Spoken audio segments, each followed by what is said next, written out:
ninong, ninang, mga inaanak. Ito na yung pinakahintay nating unboxing ng mystery box from Australia. So, ano nga ba ang laman ng box na ito? Tingnan natin.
Ngayon mga ninong, gagawin natin, i-weigh natin siya kung mabigat ba o magaan para sa kaalaman ng lahat. So mag-start ako dito sa kanyang bracket. Itong pinakamagaan na nahawakan ko dun sa parcel.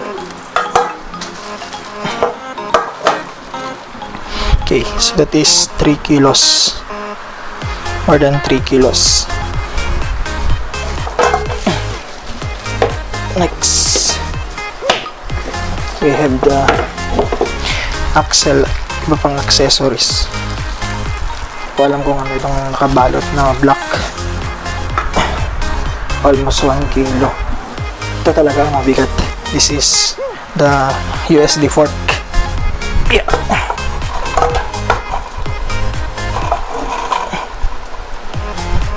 Yan. 5 kilos yung isa. So, 10 kilos na yung dalawa. Tayo yung mas lalong bibigat.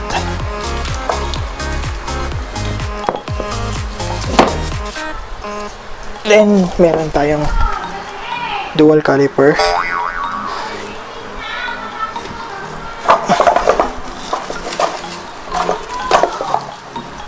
Three kilos. Hindi ko na isasama yung fender kasi magaan lang naman siya. Ito ang last tong mugs at saka dalawang disc tapos yung gulong. Ito talaga ang mabigat. Parang yung mugs lang ng sniper sa likod because the size is this is tubeless 110 70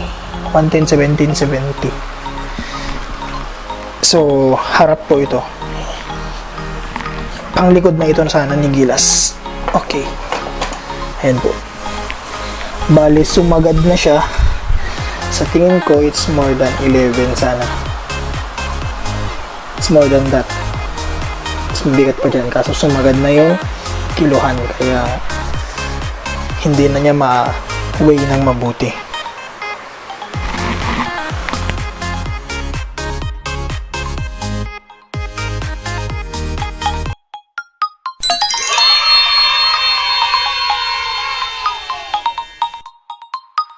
Wow!